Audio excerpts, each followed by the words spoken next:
Hi guys, I wanted to offer some tools for dealing with physical anxiety. Fight or flight was very useful to our ancestors and to us on a daily basis to stay safe, but it's not at all helpful when you're trying to present. So I've found some things that work for me. I also want to say, before you even start, just set yourself up for success, as in getting a really good sleep the night before, and go early, because then that gives you time to go for a little walk or have a breather or whatever you need, and nothing makes you more panicked than showing up late and then, having to rush to get set up. So I wanted to share this. I love this thing. It's called the Calmigo. I got it at CVS. They're kind of expensive, but it's just a breathing device. It helps just like that. If you don't want to buy a Calmigo, you could just use a straw. The idea is just to keep your breath rhythmic and take some deep breaths. What I like to do is do 3 minutes of practice when I'm at home, so that when I need to breathe, I've already practiced it. When we get anxious, we tend to take, short breaths, and that can make things worse. So you practice some breathing techniques, practice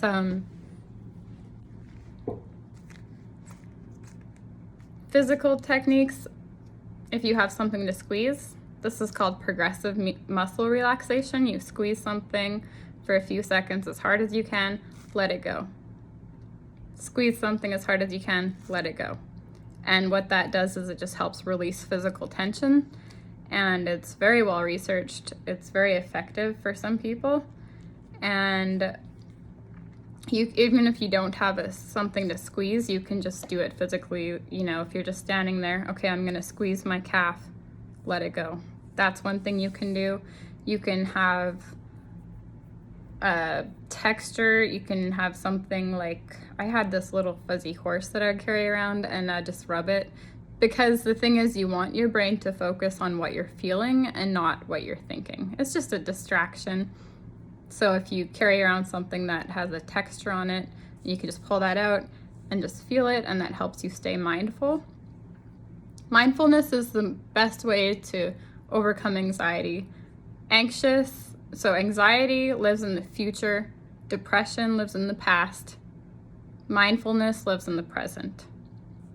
That's what somebody told me, and I think it just makes so much sense. So if you can bring your senses back to being in the moment, then that helps bring your mind back to being in the moment. That's why I like to have these things to squeeze, the breathing straw to help me breathe. Not in the middle of the presentation, of course, but before you go, and you can do your breathing exercise to help bring you down. And then you can also have a mint, like an Altoid that you can chew, that can help bring your physical senses, so that you're paying attention to your physical sense. You can bring water, because if you drink water very quickly, then you can't overbreathe or hyperventilate, because you're drinking your water, and you might have to use the bathroom later, but that's okay. I think those are the main techniques that I use. I do the 5, 4, 3, 2, 1, which is name 5 things that you see, 4 things that you feel, 3 things that you hear. I can't remember what the other one thing that you taste, so that could be your mint. If you Google mindfulness techniques, there's 100 of these things on there, and one of them is going to work for you. And if you practice it,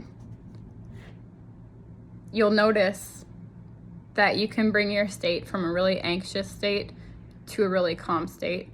And if it doesn't work, just remember that, keep in mind that your anxiety will spike, and then it needs to come back down. So it's just adrenaline. It'll spike. You might get a little bit nervous. Just wait it out, because I promise it's going to come back down. And if all else fails, just come talk to me at the presentation, and I'll help get your mind off of it until you feel comfortable to present. I hope this was helpful.